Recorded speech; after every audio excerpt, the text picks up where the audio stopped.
All right, welcome to day one of Writing the Good Life. I love this lesson, and it frames basically the entire work of the entire course, which is why we're starting here, and that is Zen presence and the idea of trusting the process and developing a practice that you can return to.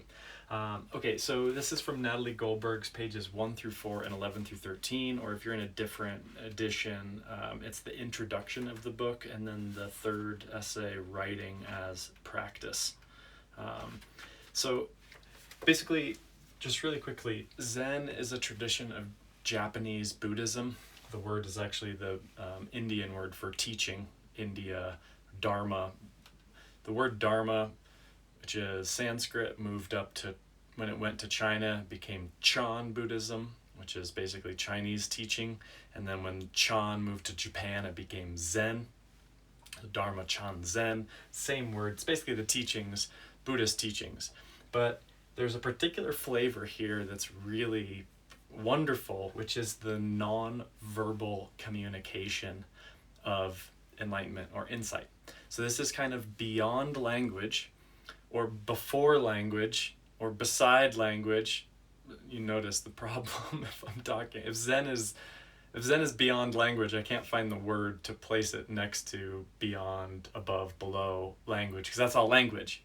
So I drew this picture of a flower because that's traditionally in the history of the beginning of Zen.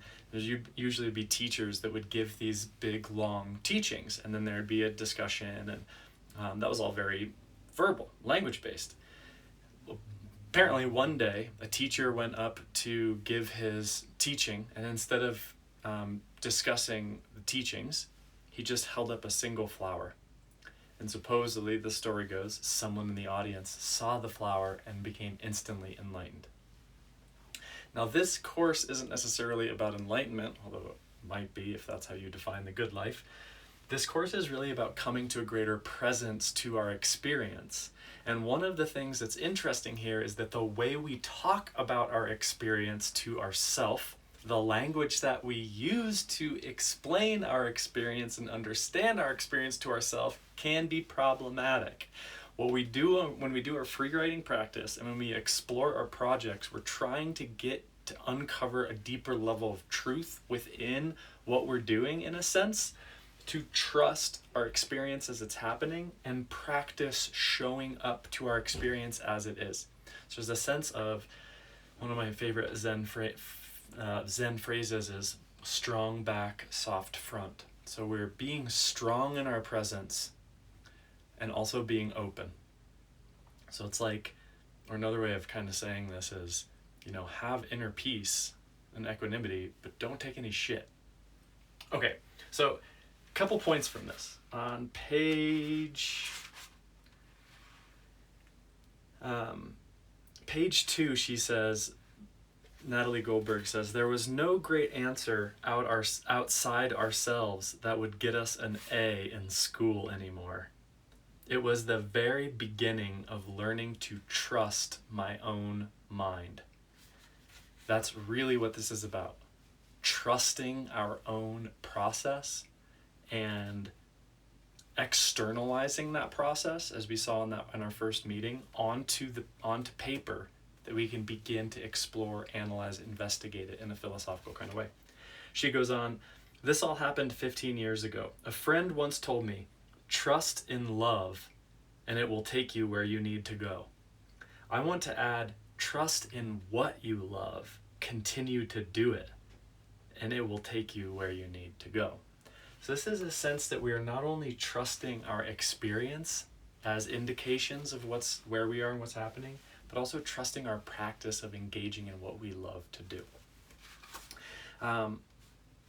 The last thing to talk about practice, this is on page 13, second to last paragraph. She says, writing practice embraces your whole life and doesn't demand any logical form. No chapter 9 following the action in chapter 18.